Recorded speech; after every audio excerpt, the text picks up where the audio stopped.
Gate better by Todd Davis. Office का काम शायद किसी को नहीं पसंद। वो लोग जो आपके बगल में बैठकर फोन पर बातें करते हैं, वो लोग जो आपकी बात ना सुनकर सिर्फ अपनी बात कहे जाते हैं, वो क्लाइंट जिन्हें आप हाँ नहीं बोल पाते, और अंत में आपके बॉस जो शायद कभी आपके काम से खुश नहीं रहते। ये सारे ही लोग ऑफिस में हमारे मूड को खराब करने के लिए जिम्मेदार होते हैं।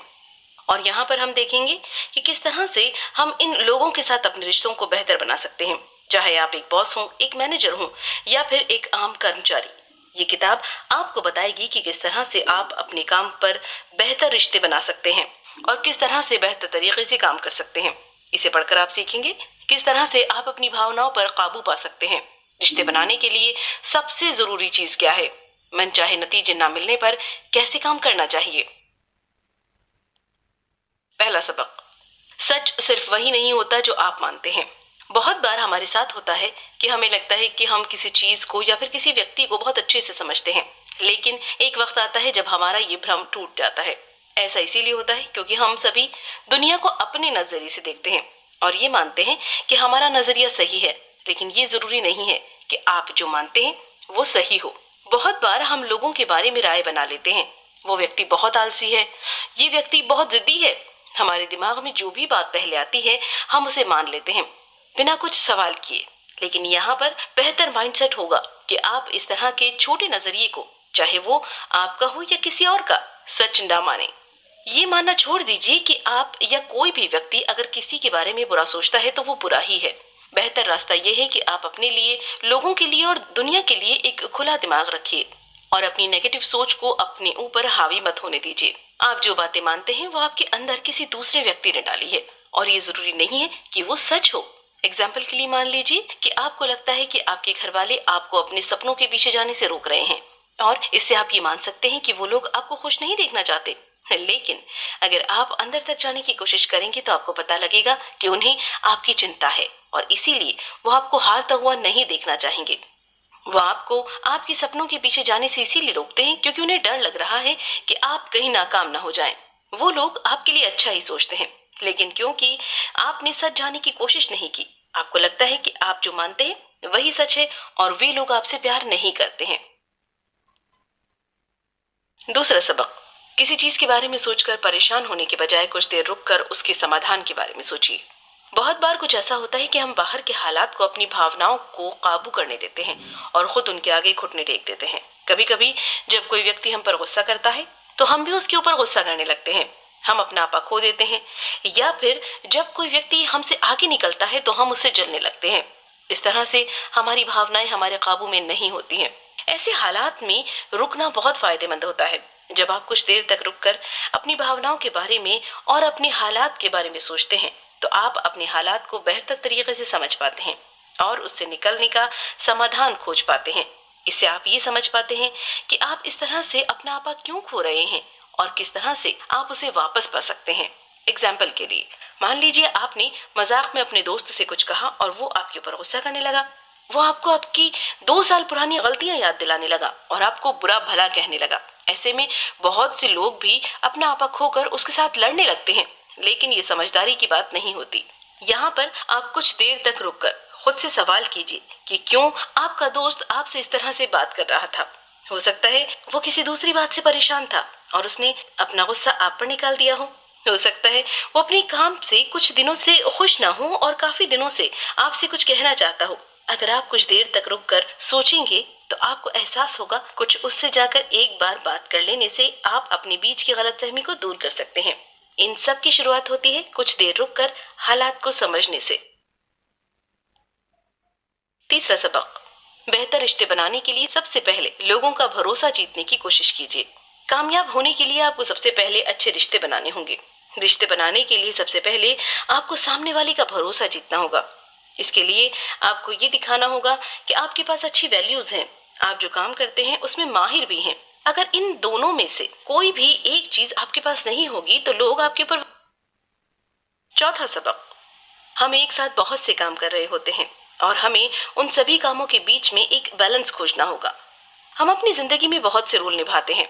हम किसी के दोस्त, किसी के कर्मचारी, किसी के पेरेंट और किसी के पार्टनर हैं। हम ये सारे काम एक साथ इसीलिए कर पाते हैं क्योंकि हम इनमें एक बैलेंस बना पाते हैं। जब ये बैलेंस बिगड़ता है तो हम अपने काम को अच्छे से नहीं कर पाते, जिससे हमारी जिंदगी खराब लगती है, खराब होने लगती है। लेकिन सवाल यहाँ पर ये है कि ये बैलेंस बिगड़ता क्यों है? ये इसीलिए क्योंकि कभी कभी हम एक रोल को बहुत ज्यादा अहमियत देने लगते हैं और दूसरों पर ध्यान देना बंद कर देते हैं। इससे बचने के लिए सबसे पहले आपको अपने रोल को पहचानना होगा और ये तय करना होगा कि आप अपनी जिंदगी में कितने लोगों को या कामों को समय देना चाहेंगे। एक बार ये लिस्ट तैयार हो जाए तो ये जानने की जरूर कोशिश कीजिए कि इनमें सबसे जरूरी काम या लोग कौन से हैं। ये सारे काम आपको अपनी वैल्यूज के हिसाब से करना होगा, न कि किसी को खुश करने के लिए। इसके बाद ये फैसला कीजिए कि आप कितना समय या एनर्जी इन सारे लोगों को या कामों को देना चाहते हैं। ये आपका वादा होगा कि आप किसे कितना समय देंगे। एग्जाम्पल के लिए आप अपने काम के लिए कमिटमेंट कर सकते हैं कि जब तक आप एक साल में 20 लाख रुपए नहीं कमा लेंगे तब तक आप उसे ज्यादा अहमियत नहीं देंगे। या फिर अगर आपके बच्चे हैं तो आप ये कमिटमेंट कर सकते हैं कि जब तक वो 18 साल के नहीं होंगे तब तक उन्हें हर सुविधा देंगे ताकि वे अपने करियर में आगे जा सके। पांचवा सबक, लोगों के अंदर झांक कर उनकी छिपी हुई ताकत को पहचानने की कोशिश कीजिए। बहुत बार ऐसा होता है हम किसी व्यक्ति को बिल्कुल नालायक समझते हैं, लेकिन वो आगे चलकर बहुत कामयाब बन जाता है। इसका मतलब ये है कि हम कभी कभी लोगों की असल ताकत को नहीं पहचान पाते। अगर हम एक व्यक्ति की ताकत को पहचान कर उसे सहारा दें तो वो आगे चलकर बहुत कामयाब हो सकता है। हर कामयाब व्यक्ति कामयाब पैदा नहीं होता, वो भी एक वक्त में नाकामयाब रहता है और सबकी तरह आगे निकलने की कोशिश करता रहता है। आपको इस तरह के लोगों को पहचान कर इनकी मदद करने की कोशिश करनी चाहिए, क्योंकि आज जो आपको देखने में एक बीज लग रहा है वो कल एक बहुत बड़ा पेड़ बन सकता है। किसी की मदद करने से आप उसका आत्मविश्वास बढ़ा सकते हैं और उसे ये यकीन दिला सकते हैं कि वो जितना अपने बारे में सोचता है उससे कहीं ज्यादा काबिल है। इस तरह से दुनिया को एक बेहतर इंसान दे सकते हैं। इसके बाद आप अपने काम के बीच में आने वाली चीजों को हटाइए। आप उस पर ध्यान दीजिए जो जरूरी है, न कि वो जो अर्जेंट है। काम के बीच में आने वाले फोन और ईमेल्स आपका बहुत समय खा सकते हैं और ये ऐसे काम हैं जिन्हें करने के बाद आपको लगेगा कि आपने काम किया है, पर असल में आप कहीं नहीं जाएंगे। इस तरह से आप काम तो करेंगे लेकिन आपको नतीजे नहीं मिलेंगे। इसके लिए आप अपने कामों की लिस्ट बनाइए और ये देखने की कोशिश कीजिए कि आप हर रोज उसमें बेहतर बनने के लिए क्या कर सकते हैं। आप अपने जरूरी कामों के लिए गोल सेट कीजिए और उन्हें हासिल करने की कोशिश कीजिए। ये देखिए कि आपको इस हफ्ते क्या करना है और इस महीने क्या करना है। इसके बाद उन कामों को अपनी लिस्ट से निकालिए जो सिर्फ आपका समय खाती है। इस तरह से आप अपना ध्यान जरूरी कामों को दे पाएंगे। छठा सबक, दूसरों से प्रतियोगिता करने की बजाय उनके साथ मिलकर काम करने की कोशिश कीजिए। बहुत से लोगों का मानना है कि दुनिया में सिर्फ कुछ लोग ही कामयाब हो सकते हैं क्योंकि यहाँ पर सबके लिए साधन नहीं है, इसीलिए वे प्रतियोगिता करने के बारे में सोचते हैं। लेकिन ये जरूरी नहीं है कि आपके कामयाब होने के लिए किसी दूसरे को हारना हो। अगर आप साथ मिलकर काम करने के बारे में सोचें तो आप बेहतर तरीके से काम कर सकते हैं और साथ में कामयाब हो सकते हैं। यहाँ पर हर व्यक्ति की कामयाब होने की संभावना है, चाहे ये आपका काम हो या आपकी जिंदगी। ये मत सोचिए कि आपको किसी से आगे निकलकर ही कामयाबी मिल सकती है। किसी दूसरे की काबिलियत को देखकर परेशान होने की बजाय आप ये सोचने की कोशिश कीजिए कि किस तरह से आप उनके साथ मिलकर काम करके बेहतर नतीजे पा सकते हैं। इस तरह से साथ काम करके आप उन्हें भी सिखा सकते हैं और खुद भी कुछ सीख सकते हैं, जिससे दोनों का ही फायदा होगा। लेकिन किसी के साथ काम करने पर मतभेद ना हो, इसके लिए आपको कुछ बातों का ध्यान रखना होगा, जैसे हिम्मत दिखाना और सामने वाले की बात सुनना। साथ काम करने में बहुत बार ऐसा होगा कि सामने वाला कुछ और कहेगा और आपका कुछ और मानना होगा। ऐसे हालात में अगर आप ये सोच रहे हैं कि आपके तरीके से कुछ अच्छे नतीजे मिल सकते हैं तो हिम्मत दिखाइए और उसे सबके सामने रखिए। ठीक इसी तरह से अगर सामने वाला कुछ कहना चाहता है तो आप उसकी बात को एक खुले दिमाग के साथ सुनिए और ये फैसला करने की कोशिश कीजिए कि किसका तरीका बेहतर है या फिर किससे आपको अच्छे नतीजे मिल सकते हैं। सातवां सबक, अपनी भावनाओं के बैंक अकाउंट पर नजर रखिए और अपने इरादों को नेक रखिए। अगर आप चाहते हैं कि आप अपनी भावनाओं को अच्छे से काबू कर पाएं, तो उसे एक बैंक अकाउंट की तरह देखना शुरू कर दीजिए। जिस तरह से एक बैंक अकाउंट में आप पैसे डालते हैं या निकालते हैं और जिस तरह से आपके अकाउंट में ज्यादा पैसे होने से आपकी फाइनेंशियल जिंदगी सेहतमंद हो सकती है, उसी तरह आपको अपनी भावनाओं के अकाउंट में भरोसा, लोगों के साथ मिलकर काम करना और आत्मविश्वास डालना या निकालना होगा। और ये चीजें आपके पास जितनी ज्यादा मात्रा में होंगी, आपके रिश्ते उतने सेहतमंद होंगे। अपने इस अकाउंट को भरा रखने के लिए आपको कुछ बातें माननी होंगी। सबसे पहले तो इसमें से भरोसा तभी मत निकालिए जब आपको निकालना चाहिए। किसी व्यक्ति की मदद तभी मत कीजिए जब वो बदले में आपकी मदद कर सके। अगर आप एक बैंक की तरह किसी पर भरोसा करके पहले अपना फायदा देखेंगे तो आपके रिश्ते कभी मजबूत नहीं बनेंगे। इसके लिए अपने इरादों को साफ रखिए। जब आप किसी से अपना फायदा निकालने के लिए उस पर भरोसा करने की कोशिश करेंगे या उसकी मदद करेंगे तो आपके रिश्ते कमजोर होने लगेंगे। दूसरा ये कि दूसरों को इज्जत दीजिए और उनके काम की तारीफ कीजिए। अगर आप किसी व्यक्ति की शिकायत करेंगे या फिर किसी दूसरे के काम का क्रेडिट लेंगे तो आपके रिश्ते कमजोर होने लगेंगे। आप हमेशा वो काम कीजिए जिसमें सबका फायदा हो। एग्जाम्पल के लिए, अगर आप कंपनी के सीईओ हैं तो अपने कर्मचारियों के काम का क्रेडिट मत लीजिए। अगर आप उन्हें उनके काम का क्रेडिट देंगे तो अगली बार वे अच्छे से काम करने की कोशिश करेंगे और आपकी कंपनी इससे आगे जाएगी। 8वां सबक, दूसरों को सुनने के बहुत से फायदे हैं और उन्हें ना सुनने के उतने नुकसान भी हैं। आपने शायद अब तक बहुत सी ऐसी किताबें देखी होंगी जो ये बताती हैं कि किस तरह से आप अच्छे से बात कर सकते हैं, लेकिन शायद आपने बहुत कम किताबें देखी होंगी जो ये बताती हों कि किस तरह से आप लोगों को अच्छे से सुन सकते हैं। बात दो तरफ से होती है और इस तालमेल को बनाए रखने के लिए आपको सामने वाले की बात को सुनना होगा। सुनने का मतलब सिर्फ सिर हिलाना नहीं होता, इसका मतलब होता है सामने वाले की बात को दिल से समझने के लिए सुनना। बहुत से लोग इसीलिए सुनते हैं ताकि वे सुनकर बोल सके, न कि इसलिए ताकि वे उसकी बात को समझ सके। दूसरे की बात को अच्छे से समझने के लिए आपको उससे वो सवाल पूछने होंगे जिससे ये बात साफ हो सके कि आप वही समझ रहे हैं जो सामने वाला बोलना चाह रहा है। आप उसकी बात पर विचार करने की कोशिश कीजिए। ना सुनने के नुकसान ये है कि इससे आपके रिश्ते बिगड़ सकते हैं। अगर आप अपने क्लाइंट से बात कर रहे हैं और उसकी बात ना सुनकर सिर्फ अपनी बात किए जा रहे हैं तो वो आपको ना कह सकता है। अगर आप अपने कर्मचारियों की बात ना सुनकर सिर्फ उन्हें ऑर्डर दिए जा रहे हैं तो उनका मन उनके काम से उठ सकता है। जब आप दूसरों की बातें सुनते हैं तो उन्हें लगता है कि आपको उनकी परवाह है और उन्हें लगता है कि उनकी बात सुनी जा रही है और इसके लिए उनकी जरूरतें पूरी होंगी। 9वां सबक, दूसरों पर भरोसा करना सीखिए और हमेशा अपनी बात को लागू करने की कोशिश मत कीजिए। बहुत से लोग हर किसी पर अपने काम करने के तरीके को थोपने लगते हैं। वे कुछ काम बहुत अच्छे से कर पाते हैं और इसीलिए वे चाहते हैं कि हर कोई उस काम को उसी तरह से करे जिस तरह से वे उसे करते हैं।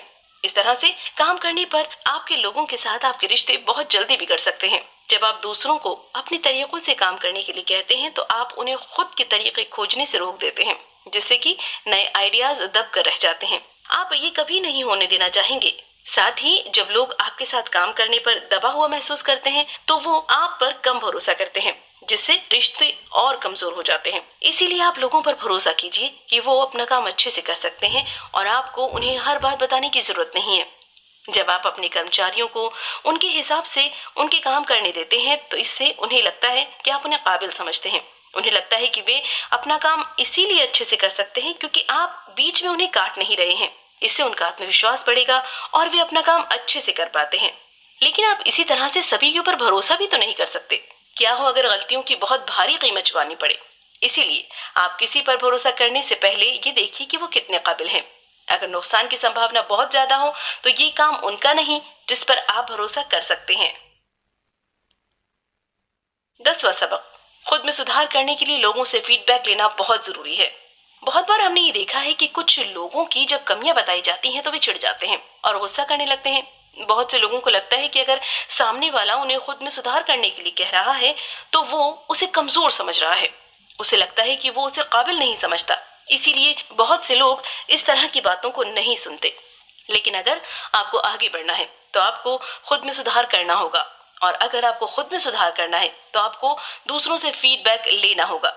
चाहे आप सीनियर मैनेजर के पद पर हो या फिर सीईओ के, अपने कर्मचारियों से या फिर अपने से छोटे पद पर काम करने वाले लोगों से फीडबैक लेने से आपका फायदा ही होगा।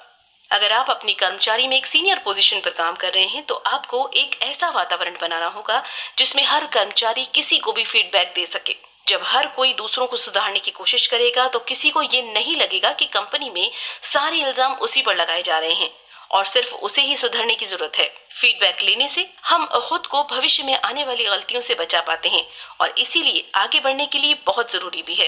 एक बार के लिए बुरा लग सकता है, लेकिन अगर आप ये सोचेंगे कि सामने वाले का इरादा सिर्फ आपको बेहतर बनाने का है तो ये कम खराब लगेगा। 11वां सबक, अगर आपको मनचाहे नतीजे नहीं मिल रहे हैं तो अपने काम को अच्छे से करने पर ध्यान दीजिए। बहुत बार हमारे साथ ये होता है कि हमारा बिजनेस अच्छा नहीं चलता और हमें वो नतीजे नहीं मिलते जिनकी हम उम्मीद कर रहे थे। अगर ऐसा है तो आप नतीजे देखकर रोने की बजाय अपनी मेहनत को दोगुना कर दीजिए। इसके लिए सबसे पहले तो ये देखिए कि आपको किस तरह के नतीजे चाहिए। अगर आप एक सेल्समैन हैं और आपको ज्यादा सेल करना है तो आप ज्यादा लोगों से मिलिए। अगर आप एक बिजनेसमैन हैं और आपको ज्यादा फायदे चाहिए तो आपको अपने एड पर ज्यादा खर्च करना होगा, अपने प्रोडक्ट को बेहतर बनाना होगा या फिर अपने कर्मचारियों को ट्रेन करना होगा। साथ ही आप उस नतीजे को पाने के बहुत से दूसरे तरीके भी अपना सकते हैं। बहुत बार ये भी होगा कि आप एक नया तरीका अपनाएंगे ये सोचकर कि उससे आपको बेहतर नतीजे देखने को मिल सकते हैं, लेकिन वो नतीजे आपको नहीं मिलेंगे। ऐसे हालात में आपको ज्यादा फीडबैक लेना होगा और कुछ दूसरे समाधान खोज कर निकालने होंगे। अगर नतीजे खराब हैं तो ये बहुत सही वक्त है लोगों से फीडबैक लेने का। अगर आप किसी तरह से अपने और अपने ग्राहक या क्लाइंट के बीच के रिश्ते सुधार सकें तो आप अपने बिजनेस को आगे तक लेकर जा सकते हैं।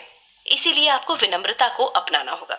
विनम्रता का मतलब है हमेशा दूसरों से ये ना पूछना कि आपने जो किया है क्या वो सही किया है या गलत। इसका मतलब होता है अपने ईगो को शांत करने के लिए काम करना। इसका मतलब होता है दूसरों की समस्या को सुनना, उनकी राय लेना और उन्हें आगे बढ़ने के लिए प्रेरित करना। इस तरह से आप लोगों के साथ बेहतर रिश्ते बना सकते हैं और खुद को आगे लेकर जा सकते हैं। कुल मिलाकर अपने काम को बेहतर तरीके से कर पाने के लिए आपको अपने साथ काम करने वालों के साथ बेहतर संबंध बनाना होगा। इसके लिए आपको उन पर भरोसा करना होगा कि वे अपना काम अच्छे से कर सके। आपको उनसे फीडबैक लेकर खुद को सुधारने की कोशिश करनी चाहिए। साथ ही उनसे प्रतियोगिता